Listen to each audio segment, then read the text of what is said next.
Welcome to the Screen Rot Podcast, the podcast where we discuss the weirdest and worst content that's been rossing our screens and indeed our minds. I'm here with Jake Farrell. We just want to give the biggest shout out to all the listeners, the subscribers, the reviewers, and of course the ladies who listen, who are the most gorgeous and sexy women on the planet.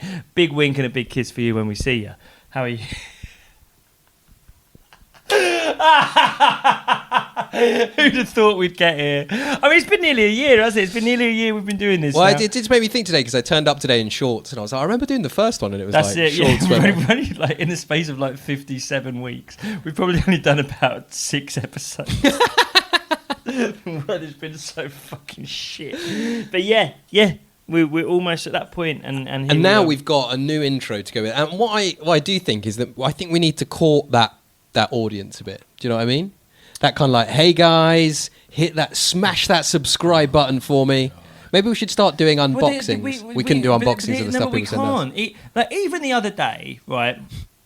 Shout out Dents, the guys who send me the free finasteride, the Groomy Fringe bag. But I was basically the other day, I'm running low on it and I wanted to send me some more. So I was like, I should try and fucking. So I put a story and I was like, right, guys, check this product out. It's good, blah, blah, blah. And you get a discount. And I was like, I sound like the people we take the piss out of. We spend so much time taking the piss out of people who use social media that it's very difficult for us to use social media. Yeah, it's true. I mean, I can't sound like Top Jaw. I can't sound like... Do you know what I'm trying to say? And we've talked about, and we're going to talk about this person today, but now social media is basically integral to any performing or creative art. It's the basis on which you sell tickets or build a following or whatever. But I've spent the last kind of 2 years... both on camera and off, slagging it off and saying it's complete shit. And now I'm struggling. Like, what do? I need to get that follow account up desperately. What do I do? Do you want to? Do you want to get your personal follow account up, or do you not really care? I get the feeling you don't really care. I hate using it. I hate being on there. Well, you don't really use it, do you? I get addicted to it as well. I'll be sat there and I've been scrolling for like 20 minutes during the break of the football or whatever.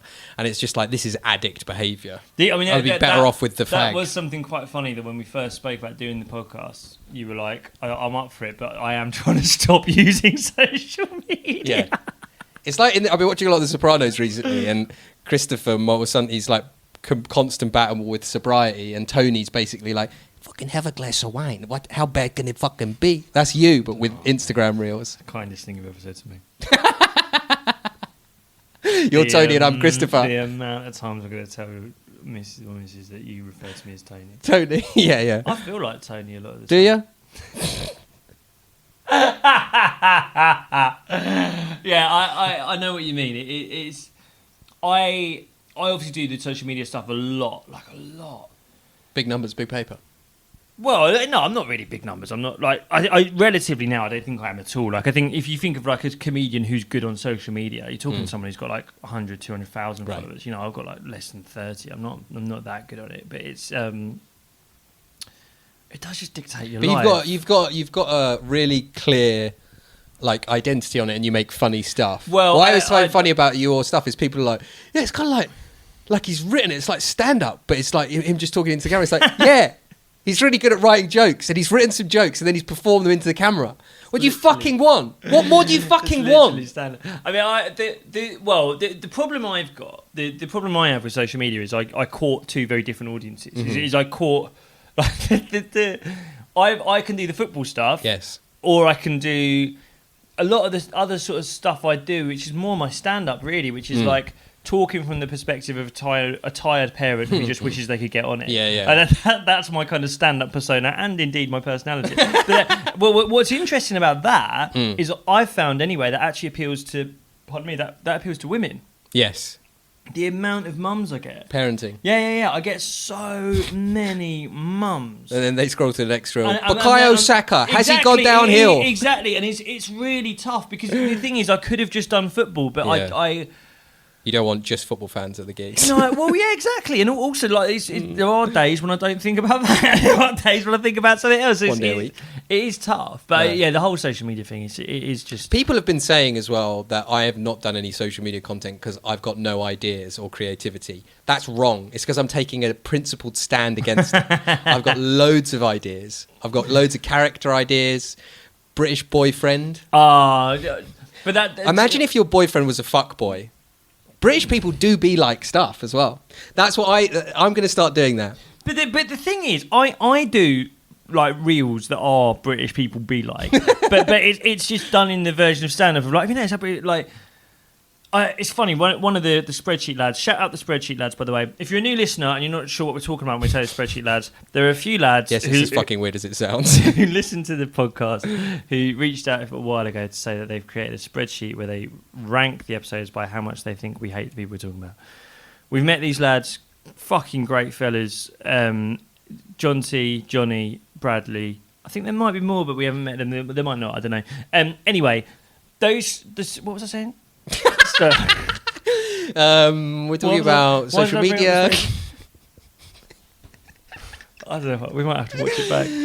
Why did I bring up the spreadsheet? During the break between recording episode 2 and episode 3, Jacob went downstairs, apparently for a coffee. If I go down and find the electro bong completely empty down there, you're just jumping in potholes all up here, all over the place. What you like? I don't have any ideas for social media. You like British people do be like. Then you start. Oh right, sorry, yeah, thank you. So basically, they reached out the other day, and I think this is an important thing. Other people might want this addressed as well. John T, one of the lads, he messaged and he was like, "Do you guys ever get tempted to do comedians, to do an episode on a comedian, or would it be kind of, you know, you obviously see them still. We gig with, or I gig with them a lot anyway. Yeah. Would it be awkward?" There are a lot of comedians we would like to do an episode on.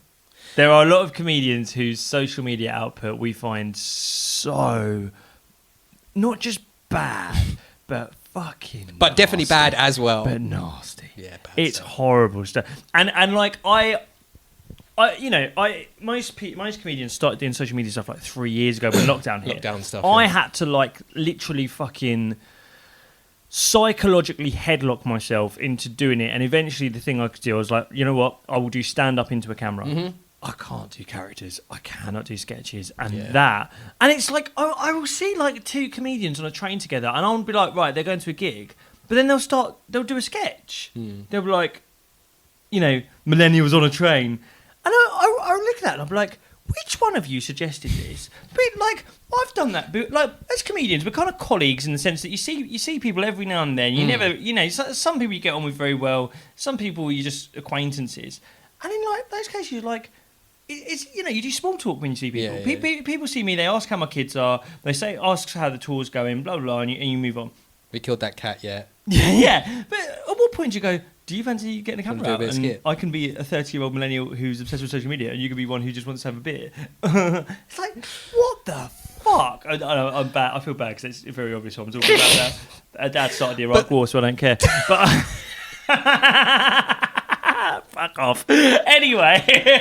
I was about to say there's kind of an honour amongst thieves kind of thing where it's like everyone's trying to make a living, but some of the stuff is so there's deeply an honour amongst objectionable. thieves. There's not really an honour The trick amongst is, warmongers.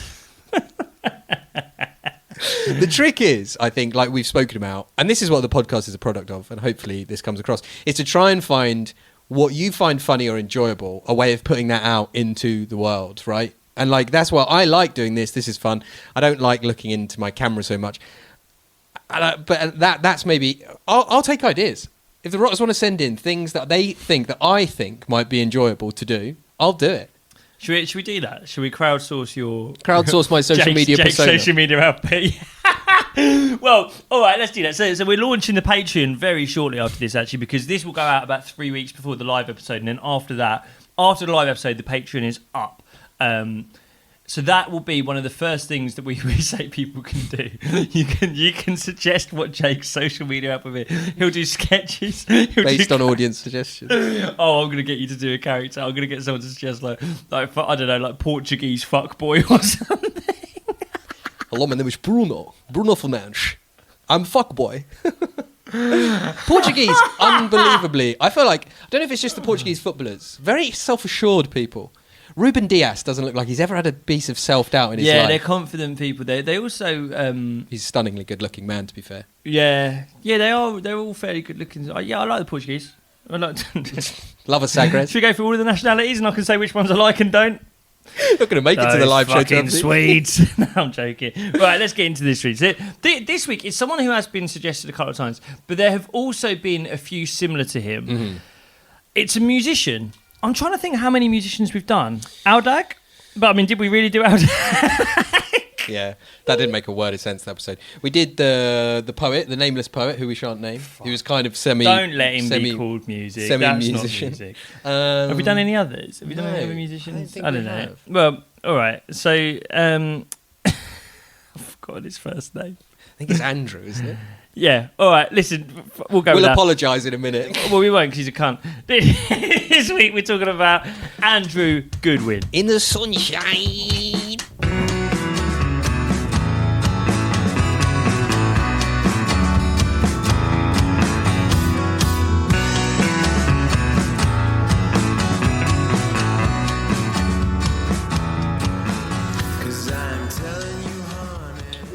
Someone else's culture. Appropriating. Perfect. Thank you. Oi.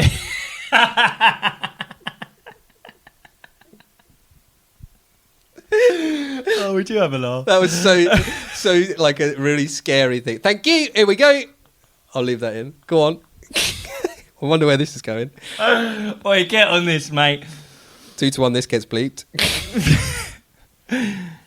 Gen Z are appropriating the culture of hungover, tired dads in the way that they are bastardising Britpop and what comes with it, and they are trying to make it cool to dress and behave like a divorced dad. Yeah. And Andrew Goodwin is one of the I don't like to say musicians, performers at the forefront of it. Yeah. Andrew Goodwin, if you haven't heard of him, he's a young guy, and there's a few of them doing this now.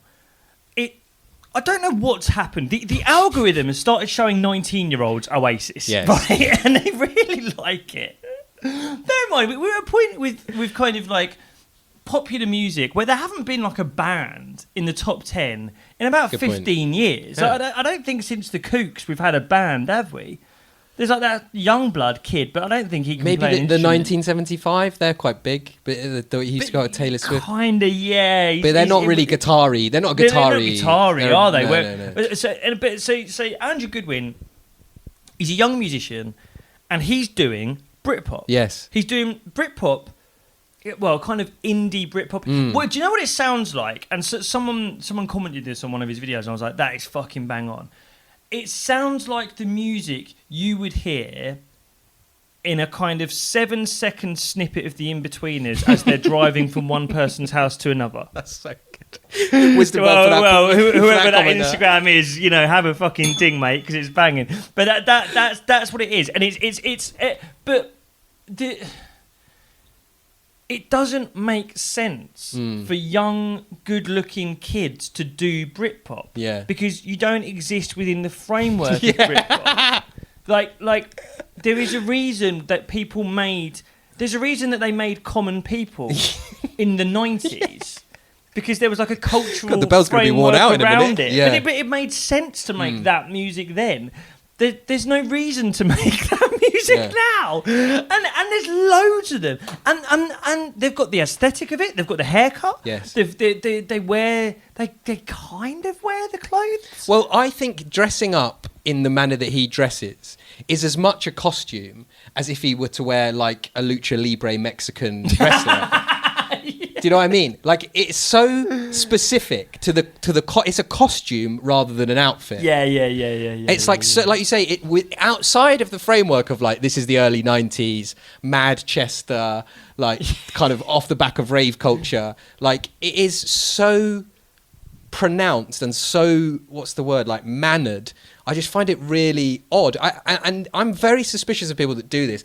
Like, in the aftermath of, and there's been a spate of them recently, there's like a load of people that have like started dressing like it's the 40s. Have you seen that? Like couples that like, they drive around in like an old fashioned car and the bloke wears a little trilby and stuff like that. And like they wear all these big old fashioned suits. Like, and it's kind of on the BBC. It's like the bottom of the BBC News. Like, here's a couple in Colchester that are dressing like it's 1935. It's like, those people are psychos. They should be in Broadmoor. Right, we know me and my mates know a couple who are like, well, we know a girl who's like that. Right. And actually, I know a few girls who used to be a bit like that. Do you know my mate Rebecca who lives in Brighton? She used to be a little bit like that. Right. And she's got a friend who's like that. Anyway, so just to give a bit of framework around this story, I may have mentioned this on the podcast before. Me and my best mate run 2 barbershops and a bar together. When I say I run them, I'm a very small part. I just put a bit of money in a few years ago, and now I drive clean towels around for the barbers once a week. And I run a comedy night at the Tottenham bar. No, bloody good job. Anyone wants to come to a Tottenham comedy night last Monday of the month. But anyway, so it means that me and my mate hire barbers sometimes, and we know a couple who are what you're kind of describing, that kind of like 40s tweed you know, she's got a fucking blouse and everything, he's got a 3-piece. Anyway, the guy got weirder and weird, and it's also a lot of that kind of like, it's very like barbering, isn't it? Kind of like gelled hair, gelled hair pompadours, and the beard and everything, and loads of tattoos. Right. And like, we sort of know the girl in this relationship more than the guy. And the girl was like, "Oh, my partner started cutting hair. He can't get a job anywhere. Could he have an interview with you guys?" And my business partner, my best mate, went and interviewed him. And he's, you know, like, turns up, like, takes off a fucking trilby and puts it on the table of a cafe in fucking Tottenham. Yeah. And my mate's like, "You all right?" He sits down and he'd like, you know, and he'd putting up his fucking slacks and loosening his braces. And my mate's pipe like, out. Yeah, literally like that. It's a costume. And my mate goes, "Yeah, well, you know, you talked about hair," and he's like, "Tell me about yourself." Then he goes, "Oh right, yeah, so I'm blah blah blah." And he went, "And I'm a pirate." What? And Matt went, "What?" And he goes, "Yeah, it's a new aesthetic I'm starting now. I'm a pirate." And Matt said, like, in his mind, he just sort of like just took the job off and put it back in the envelope and threw it in. Do up your tie and sing the national anthem. But it is like there is a thing with adults wearing costumes, and I don't know about you. When I was younger, we say having just taken the England shirts off. Well, yeah, but you know what? I like to think I still care about what I look like. Mm-hmm. But one thing I do now, more so than even 4 or 5 years ago, I don't fucking care about fashion. No. And actually, one thing I really think about whenever I buy clothing now, which is really rare, I'm like, if in 5 years this is going to be out of fashion, I don't want it. No, yeah. And it's like, it's what's mental about this Goodwin guy, this Andrew Goodwin guy, is it's like, it's almost like his entire life has been suggested by the algorithm. Yeah. It's like everything between the way he speaks, the fucking shite music he makes, and the clothes that he wears was suggested on the Explore page, and he took it on because it's trending. Yeah. And it's like, well, what are you going to do next year? Yeah, do you know what I mean? Like, if grime comes back, you're going to buy a tracksuit. Do you know what I mean? But this is what it is, and it's like, part of it is just like, you just need such a strong aesthetic that anything will do, and you just grab whatever you can. But other part of it is this like longing for a past that you never experienced as well. Oh mate, that is bang on. And what you it's like, said, longing for a past that you've never experienced. Oh, I don't know. How can you romanticise something you were never in? Yeah, you weren't alive for. Yeah, maybe not even like one and when it happened. Like, people will go like, well, yeah, I'm sure you've worn 80s clothes in the past. It's like, yeah, well, I didn't make it my life. No, and it's like I get it, but it just, when it strays into that level of commitment to it, I think it is sectionable stuff. Like, there was a wave of it after, do you remember when the TV show Mad Men was about, and everyone was like, wasn't it so nice to wear sharp suits and hats and smoke all the time? It was, but they all died of lung cancer. So it's it's also, but I tell you what, you fucking still get that in Birmingham. Really? But I tell you what, mate, and this is something, you know, I perform in Birmingham a bit, right. But like, Peaky Blinders has a lot to apologise for. Yeah. Mate, you go out in Birmingham on a fucking Saturday night, you will, like, you could play a drinking game. Yeah. With the amount of pork pie hats you see on scaffolders, like the amount of fucking tradesmen out on a Saturday wearing braces, and you're like, what the fuck are you dressed as? You're like, oh, Tommy Shelby, mate. I think that is a specifically interesting one, because like, with the like, I'm going to dress like Noel Gallagher, or I'm going to dress like Don Draper from Mad Men, it's like they were kind of good. Like, oh yeah, you do kind of want to be like those people. They're heroes. Yeah, you're heroes. Because like, those people are dressing like people like fucking slash razor blades over women's faces. Yeah. I think you're getting on something there, though, which is like this guy is not the first bloke to try and dress like Liam Gallagher. No. Right? But Liam Gallagher's still dressing like Liam Gallagher. Yeah. And I mean, mate, he did a concert the other day at the new Manchester. You know, they opened that new Yeah. Co-op? Something like that. Yeah, the Co-op are sponsoring it, I think. Yeah. Whatever the fuck that Poor means. old Peter Kay, he's still trying to perform there. Do you want me to tell you a funny story about Peter Kay in a moment? No, it's all right. It's all right. Okay. I mean, he's a known prick, Peter Kay. Is he? Oh my word! That's really disappointing. He is known as being the tightest man in comedy. The tightest man in comedy? Like money-wise. Just gonna put the blinds down. Yeah. Keep going. Cool us down a little bit. That's it, that way. To the left. Oh, Okay. shit. I did that out. So this is a well-known thing on the northern comedy circuit. How much of a tight fucker Peter Kay In is. terms of like paying his support acts and stuff. Oh, he doesn't have one. He's never had one because he doesn't want to pay them. Amazing. But also, he got asked to do a charity gig once. Right. Now, you know, no one takes money for charity gigs. Do you know what I mean? No one. I mean, really? Maybe every now and then someone really massive will. So maybe it's like. But anyway, he got asked to do a charity gig at some arena in Manchester years ago, and they were like, you know, we're not paying the acts, but we'd love it if you can come and help this charity. And he was like, I want a fee. And they're like, okay, yeah, well, we don't usually do it, but for you, Peter, because you're such a big name up here in Manchester, and we, you know, we really think it was like with you, we'll give you a fee. Then he negotiated with them, and he was like, okay, I'll do it for the fee, but is there going to be a bar? And they were like, yeah, we'll be serving drinks, Peter. And he was like, I want to cut at the bar. A cut. I want to cut at the bar. And Here's how small I'm thinking. I'm thinking, oh, you want some free drinks? That's why I'm a fucking terrible negotiator. Oh, he wants a couple of Guinness. He said, I want to cut at the bar. And they went, you know what, we would never do that. I mean, that never happens. Right. Like, no comedian ever gets a cut of a bar at a gig. Do you know what I mean? Yeah. They were like, you know what, for you, Peter, we'll do it. And then the real fucker, he's got his fee, he's got a cut at a bar. And then he went, by the way, where are people parking? And they went, oh, in the car park. And he went, there's a couple of free cars. You remember that? You remember? Car park? You remember? You get a free car if you ask for one. He said he wanted to cut the car park. He said if people are paying for that car park, if it's not free after 6, I want to cut the car. That's incredible. Anyway, how did we go? So we were talking about Liam Gallagher. And yes. But basically, there is still fucking thousands of people around the UK who dress like Liam Gallagher, who idolise Liam Gallagher. Yeah. Because they were alive when Liam Gallagher... There's thousands of people that still got like the Paul Weller mod haircut, which is the worst. Paul McCaffrey.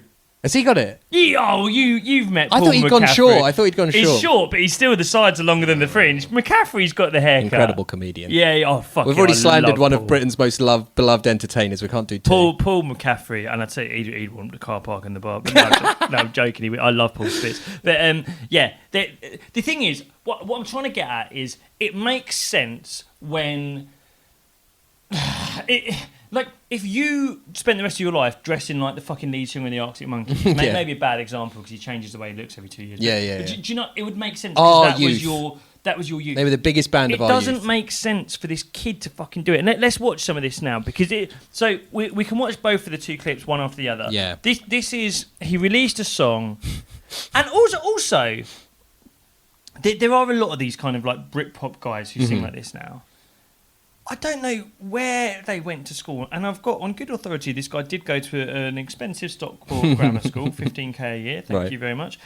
When they used to go to Brit school, they used to learn how to write songs that would have subtext in them, and that would hint at things without just saying them. They wouldn't have to call the song "Fred Perry Girl." It's like he's trying to think of what would trend in an Instagram caption. Well, Fred Perry Girl. We should come back to that because this is, again, it's where it bleeds into one another. And it's kind of influencing the writing or creation of it as well as himself. So this is the first part of Fred Perry Girl. Who's that over there drinking pints with the long brown hair? Union Jack Umbrella. Same style, nice kicks and a cheeky smile. So that's part one, which is, I think we can all agree, fucking shit. She turned up in a free stripes and a Fred Perry. I just met this girl, but I'm telling her that I've got big dreams of being on the telly. I don't know if I'll have time for her. Goodness me. The lines don't even scan. And now she's smoking all my zoots. But yeah, she's my girl. She's my girl. Goodness me. Oh, mate. I mean, I'm sure, listen, I know for a fact this has been said about me in very many YouTube comments on the Kickoffs channel. That is the most punchable face I've ever seen in my life. That is, I tell you what, you could train Marines by putting that face into fucking punch bags. That is what a tip. I like. Oh, I mean, the song is, and the way it goes on to that kind of minor chord at the end. Ding ding ding. Yeah. She's my girl. It's just so plodding bad. As well. And do you know what? I don't think I'd say this, but he is got something in common with the Schooner Scorer, which is that like he just can't really be bothered. Yeah, exactly. It's half-assed. It's half-assed. It's not like that. Looks less like a music video and more like a Top Man advert. Exactly, and it's just like I just don't get the sense. I might be wrong, but we've kind of got it on good authority that I'm not. That he just like the fame was the first thought, and then like what can I do was the second. He feels like, and he's not quite. You know, if you think about like manufactured musicians, you think of like One Direction and Simon Cowell sat there whereas this feels like a slightly small time version of that, but nonetheless a very manufactured like. What does TikTok want? What can we trend? Have you got a kid with cheekbones from up north? I was going to say, yeah. Yeah, like it's literally like we've said before, there'll be some like PR agency in Soho, like Worm Industries, and they'll be like, right, don't get us a southern kid. Can't be southern. It's going to be hard to pretend that he's working class. He's from the south, so from a mining town, please. Sheffield, fantastic. I mean, we don't usually like to work with northern people, so I know it's annoying, but do try and get us a northerner. Yeah, private school though, please. Private school, so he's one of us. Yeah. I mean, he's got to have that kind of voice, kind of like, you know, like the Scooter Scorer's voice, like where it's kind of northern, but it's not really northern. Yeah, we can get a vocal coach to work on the twang. We can get, Bath. We're looking for a musician, so let's go to the modelling agencies. Yeah, exactly that. And it feels like they spent longer thinking about what he looks like than what he sounds like. Because honestly, that song could be AI. Yeah, it could easily be. Like, I reckon there's a £6.99 app from China where you could be like you could be like Britpop song about Fred Perry, and it you came with the 3 stripes from the Fred Perry. A 3 stripe. Again, sorry. Another comparison with the Schooner Scorer. In the same way that there has never been a 2-for-1 on Bex, no one has ever called their Adidas clothes their 3 stripes. No one has ever said, "You got your 3 stripes, mate." Yeah, no one has ever said that. And what I don't get is that, like, we kind of talked about, it's like fame first, then pick music. Like, but you don't have to have a thing. No. Loads of people are famous for nothing. All of the sidemen and Chunks and all of that, they're just generally famous people. You could just like What do you mean they don't need an aesthetic? But they don't do anything. I mean, like, you know what I mean? Like maybe Chunks is a bit of a presenter or whatever. But you know what I mean? There's loads of people that are just they're Instagram people. Do you mean like a Bevo? Yeah, they're just content. Just do. Yeah. Well okay. So to make another comparison, and I don't think it's quite this. Jim Skin. Mm-hmm. He did music, right? Because what happens in we didn't talk about him earlier. I wonder why we didn't think of him as a musician. but I don't think it's quite this. But I think what happens in a lot of cases is you get a social media personality, and then they build followers, and you go, well, how do we monetize it? Right. There was actually my phone is doing things, so I can't get it. There's a comedian called Henry something. Do you know who I'm talking about? No. I'm 99% sure never done stand-up, just did stupid, fucking awful Instagram videos. Right. But we are going for comedians, and we've decided. I don't care about him. This doesn't count. He's a skinny little cunt. He'll get slapped on it. And sorry. I do apologise. But no. But he's not a real comedian. I'm going to edit that in AI, and it's going to go silent, and it's he's a lovely boy, and I respect him. Well, it depends what you tell the AI. If you say make up a Jacob Hawley sentence that's not libelous, not possible.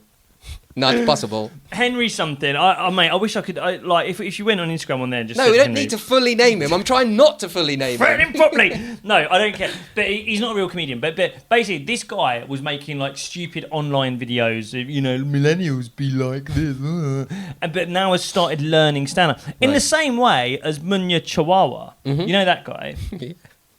Why you look? It's just funny. It's just like once you get on a roll of either libeling or going for people, it's like a snowball going down. Oh, mate! Hill. I mean, I could go for him big time. He stole my idea and won a BAFTA. I mean, should we save this for Patreon? Yeah, save this for Patreon. Okay, that's true though. Anyway, but what happens with a lot of these? They make funny videos and someone and then goes, do stand-up "We can after. monetize this." I do think this guy was because he's not that big on Instagram. No. I think he was music first, and Instagram is part of the music, rather than him being an Instagram thing. Who is like, how do we monetize it? Yeah, okay. Do some music, which is what Jim Skin was. Right, Jim right, Skin right, was a fucking massive guy from Essex. It's like, With a what big do you head. want to sell, Jim Skin? Music. Like, darling, we're going out tonight. Oh, I love Jim Skin. Yeah, it might be better than that shit, to be fair. Yeah, mate, Jim Skin's loads better than this. You asked me tonight, do you want to go to a Jim Skin gig or a Jim Skin gig? What would that look like? Oh my word. The Sugar Hut in Essex. It wouldn't even be the Sugar Hut, it'd be some fucking shithole club in Essex. But yeah, this guy, I don't think the music is something, I don't think the music was an afterthought. I think he was like, what this guy is the prick who gets out an acoustic guitar at a house party. That's so great. That's bang. This is the annoying prick who will not stop talking to your girlfriend When at the they're house good, party. it's fine. But I don't even get the sense that he's good. I don't love it when they're good, but I know what you mean. But yeah, he's not good. So the next one, should we go into, because he's kind of tells his story here. Well, he tells that his one's story saying and is 5 minutes long, so we're not going to watch all of this. But this is him talking about kind of how he ended up where he is. And I No think wonder he's got no followers. His reels have got 5 minutes long. this is also quite funny because it's just like there's not many musicians where you're asking like, why did you start doing this?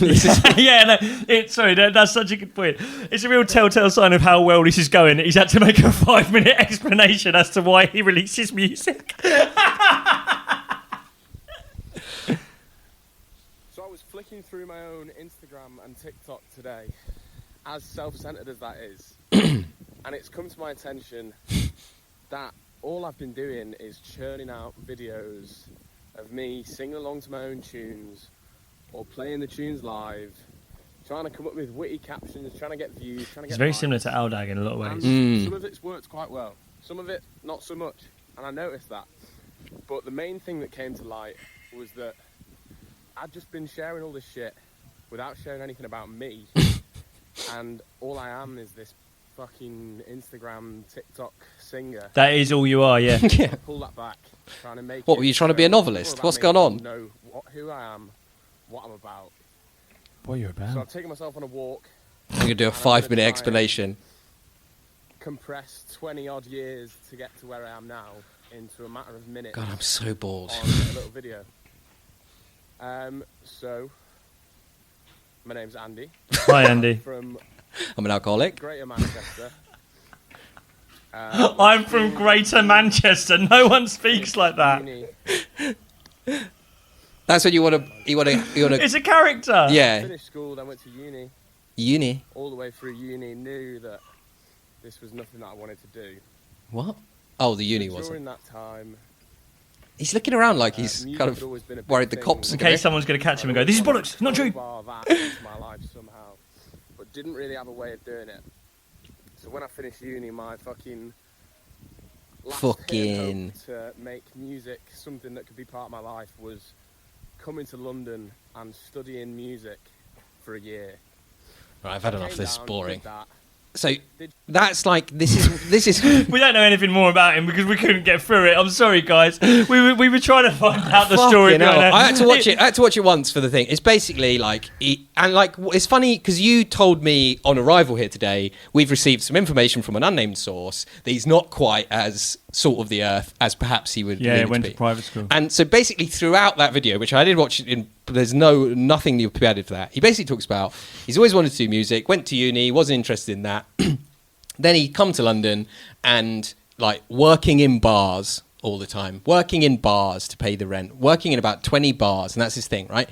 And all of it, I've heard him say that as well. Yeah, all of he it is loves saying done that. with the very vagueness where if it was read out in court, he wouldn't be able to be like kind of held to any of his statements. Yeah, well, but I mean, I'm from Greater Manchester. That is it. That's so that if anyone goes, you're not from You're not Manchester, from you're from a Manchester, really from Cheadle, rich suburb. just outside. Yeah. But like, well, I said Greater Manchester. Stop I've doing the been accent. working in bars. It's like, okay, which bars? Yeah. Just some bars. Yeah. I'm not When you say independently working wealthy. in bars, yeah, I was working in bars. What, 40k a year social media job for the bar? No. Yeah, I agree with you. And what I think also is raised in that, again, it kind of will. I mean, he's got one thing doing a sig in a minute we'll finish on, but like, there's also, he's trying to like reclaim this idea of like person from the suburb or from the provinces or like other parts of the UK comes down, turns up in Camden. Next thing you know, they're on top of the pops. Yeah, he's got a little Dick Whittington story. Yeah, hasn't that's he, like of the vibe. It's like that hasn't. He's got the vibe of like someone, like he's a bit like Stig of the Dump, where he's been like. He's been like held in ice for 25 years, and he's woken up and it's 2024, and he's wandering around Camden going, when are the Libertines playing next? Is Amy Winehouse doing all right? Fuck off. Yeah, it's one thing I really like. I get very tired of very quickly is the kind of like attempt at a rags to riches story. Yeah. Do you know like most like really successful musicians don't need that. Right. Because they're just good. Yeah. Do you know what I mean? It's like I'm trying to think of a good musician. Like Adele is from Tottenham. Yes. Right? But you don't need to know much more. No. Like you just got a place, but it's like. But that's the social media part of it, though. Like Adele kind of was the old school thing of like I think she went to Brit school, wrote these amazing songs, found by some A&R person. The record label made her big, and it's kind of similar thing in comedy where it's like you now have to get big before the record label will have a go on you. Do you know what I mean? Well, I I guess I'm kind of uniquely placed in the sense that I did the old model, and now I'm having to do the new model. I did in comedy terms. I did the. I don't want to say I did the Adele thing. 'Cause that sounds like I'm comparing myself to Adele. Jacob Hawley, the Adele of comedy. But like 5-6 years ago, before the social media boom, I did what they told you to do. Right. I learned how to do stand-up by doing that open mic nights. I did some of the competitions, got to the final with the BBC New Comedy Award in 2017, got signed to Avalon, which is, biggest agent in the company, alongside Off the Curb. Did that for 4 or 5 years, but the problem was...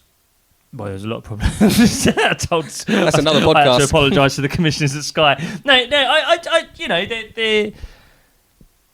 I then was like, okay, I've got to build social media. I've got to use that method. And the thing with this guy, okay, to speak from my experience of having, done the Adele route and now doing the Andrew Goodwin route. Fucking hell. Oh dear. No. Come on, let's try and take this seriously. Oh God, that was the saddest sentence anyone's ever said. I'm going to kill myself after this. That was the last podcast. Jacob and I are going down the Andrew Goodwin route with the podcast. No. Right. Okay. We're almost off the rails here. Come on. But the thing with the quote unquote Adele route, and let's move it away from comedy and just say going with a big label and being a bit manufactured. And as I mentioned, maybe in this episode or another one, there was conversations with PR people while I was at a big management company that were like, what's your thing? What's your angle? How do we sell you to newspapers? How do we pitch you to people on TV? Right. So you have to really commodify yourself. And this is for musicians, comedy, anything. You have to go, right, what's my thing? What's the elevator pitch? How do we sum you up in one line? What's your log line? What is a Jacob Hawley? What is a Sophie Duker? Right. And I think Sophie's great, by the way, but how do we sum up these people quickly? Yeah.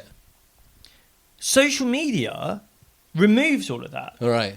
And I think social media is much more about authenticity. I think social media, it helps the algorithm if you're an easy click. Do you know what I mean? And I think in comedy, it does help if when you walk on stage, the audience knows what you are straight away. Right. Like our mate Mike Rice, he's a great example of this. Mike Rice, great Irish comedian. He literally walks on stage and he'll literally say, I'm a creepy little Irish man now. But it's authentic. Right. Mike is a creepy little Irish man. He is. And in the same way, my kind of shtick on stage, as we mentioned at the start of this episode, I am tired dad who wishes he could just get on it. Yeah. That's my shtick on social media. And you've known me for 10 years. It's real. It's authentic. Yeah. The weird thing about Andrew Goodwin, and I think the reason it doesn't work and it's so jarring, he's got all the vibe of a kind of Harry Styles in one direction. He's been put together by a focus group of industry experts who know what's going to trend next. Who've chosen someone who looks like a model, and they've given him a backstory that it takes him 5 minutes to fucking tell. And they've had a lawyer go through the backstory, like you say, to make sure he can never be held to account for it. Did you go to private school? I do not recall to that. Yeah. But it's not to launch an album, it's to put him on TikTok. Right. And it's like, TikTok doesn't want that. TikTok wants authenticity. TikTok wants something that's made in a bedroom, that is just real, that is just, 3 lights off Amazon and a fucking iPhone. And I'm not saying we're more successful than him. I dare say we get better engagement than him. I dare say we fucking do. We get fucking hundreds of thousands on Instagram. And it's like, but the point I'm trying to make is, He's a manufactured product that's in social media, and social media is not for that. It's for authentic products that wouldn't make it in the mainstream. He's supposed to be in the mainstream, but he's too shit. Mealy mouth way of saying it. He should be mainstream, but he's shit, so he can't. He's a budget Harry Styles. Yeah. He's Harry Styles if he was rubbish. That's it. And to circle this back round, I'm going to use this as a lesson for like what I want to be. I need to for Jake's content. For my content. I am going to be. Let's dress him up, guys. Let's make him Elvis. Let's bring back Elvis. Cut to next week's over the podcast. I'm sitting here in a rhinestone jumpsuit. Thank you very much. When I used to work with my father. You haven't got the mic in your hand. When I used to work with my father as a mechanic on fixing cars, it was a hard time. No, it'd be even better. I'd meet a cute little lady. When I was growing up in Stevenage, I've been doing the Donald Trump impression to my wife. Do you know what? I think that's it. Maybe that's it. Just do my Trump impression. It's not very good. It's not good enough to be on Instagram, but I like doing it. There we go. Yeah, fuck Andrew Goodwin. A manufactured fake product that's will never work.